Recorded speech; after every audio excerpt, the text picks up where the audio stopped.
An attacker can steal your bank password and monitor your private communications without ever touching your laptop or breaching a bank server. Most of us operate under the assumption that data travels in a direct line, a private, unbroken path from our device to its destination. That mental model shatters when you look at the physical network.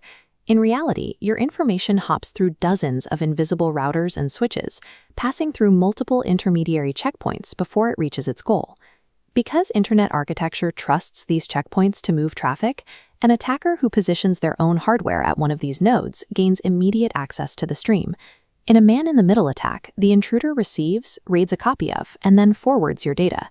The sender and the receiver remain unaware of the theft because the connection never actually breaks. This means the security of your data relies on the integrity of every machine standing between you and the server. Attackers don't simply appear in the middle of a connection. They use specific techniques to force data off its intended path. Locally, attackers use ARP spoofing. Their machine falsifies its identity, convincing your computer and router it is the legitimate destination. All traffic detours through the rogue device.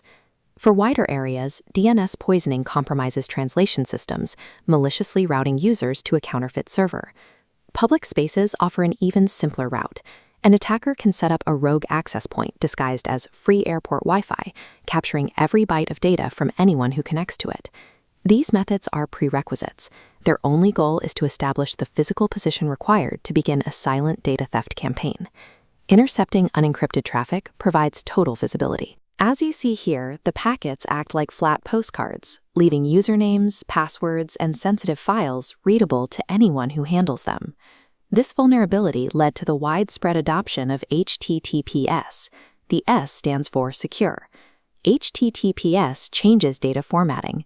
Instead of legible text, information is packed into mathematically scrambled containers. The attacker remains in the middle, with packets flowing through their hardware. However, encryption renders contents unreadable, turning a targeted spy into a blind observer.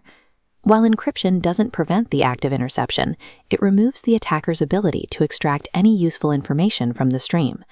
Because breaking HTTPS encryption is mathematically unfeasible for most attackers, they have shifted their focus from the technology to the person using it. If the attacker cannot read the encrypted data, they try to convince you to enter your credentials into a system they control, using visually identical fake websites or forged security documents. Browser warnings like "Your connection is not private" appear when the system has detected a signature mismatch or a forged security certificate. They are active defenses against a man-in-the-middle attempt. These digital certificates provide the cryptographic proof required to verify that a machine on the other side of the world is actually who they claim to be. In a system built on network trust, mathematical verification is our primary defense against invisible observation. Which makes you wonder, who is more dangerous? The hacker breaking into your computer, or the one quietly watching everything you do?